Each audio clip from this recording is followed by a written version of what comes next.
This is US and China, turn 1. The Americans have 52 IPCs to spend. They're going to be purchasing an advancement to their tech for 4. And on the Atlantic side of the board, they're going to build a carrier for 16 and a destroyer for 8. And on the Pacific side of the board, they're going to build a carrier and a transport. They'll save 1 IPC for next turn. The Chinese have 12 IPCs to spend. They're going to buy 3 cavalry units. Of course, the Americans cannot attack this turn because they're not in the war yet, but the Chinese will be making 2 attacks to try and get some land back in China. They're going to be attacking Hunan with 2 infantry from Kwaichao and 2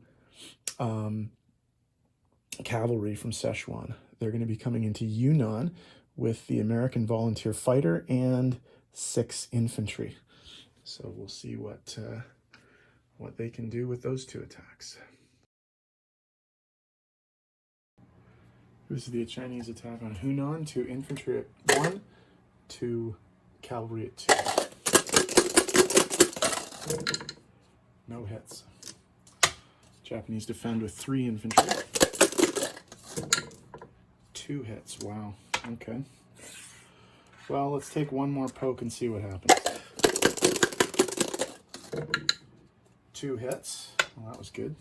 So 2 of these guys are dead. 2 hits. So Japan wins the battle and destroys all of the Chinese units. For the Chinese attack on Yunnan, they're coming in with 6 infantry at 1 and a fighter at 3. No hits. Wow, that's disappointing. China doesn't have any bite. Okay, 4 infantry and an artillery for Japan. 2 hits. Well, we'll take another poke and see what happens. Oops.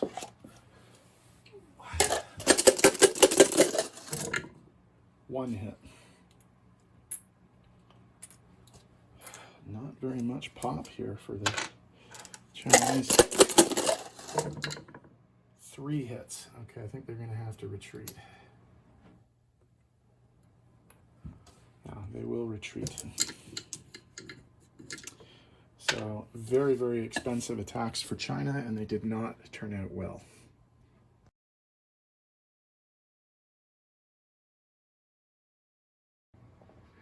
Okay, in terms of non-combat moves for the United States, the fighter from eastern United States is going to land in Sea Zone 101 and land on the new carrier that's going to be built there. The 3 mechs, the tank, and the infantry are going to go from the central United States west to the western United States.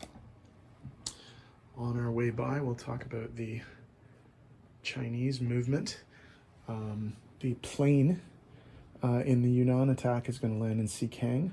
The infantry from Shanxi is going to move to Xikang. The 2 infantry from Suiyuan are going to move to Shanxi, and the cavalry from Suiyuan is going to move to Xikang. Oh, crap. Let me just pause the video. I'll be right back. I forgot to mark a move. Okay, sorry about that.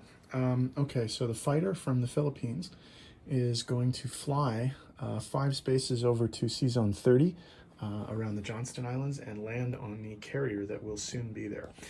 The destroyer and the submarine from Sea Zone 35 will move to Sea Zone 48 around the Gilberts.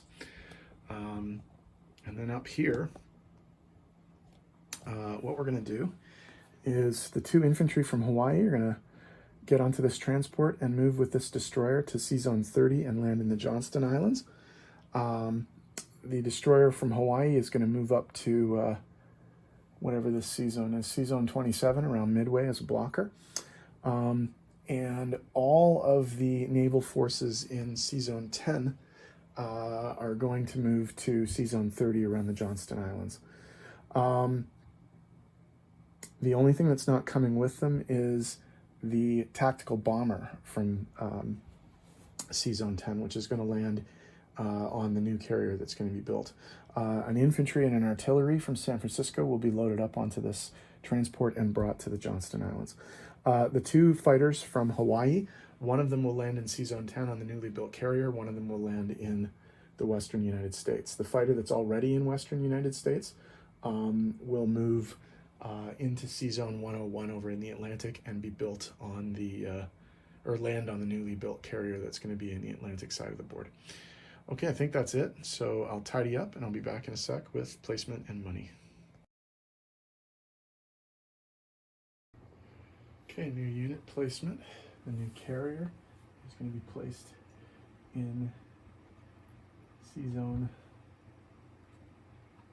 101. And the new destroyer is also going to be placed in Sea Zone 101. In terms of the Chinese and their new units, we're going to put one cavalry in Shanxi and 2 cavalry in Xikang. And then over in the Pacific, the new transport will be placed in Sea Zone 10, and the new carrier will be placed in Sea Zone 10.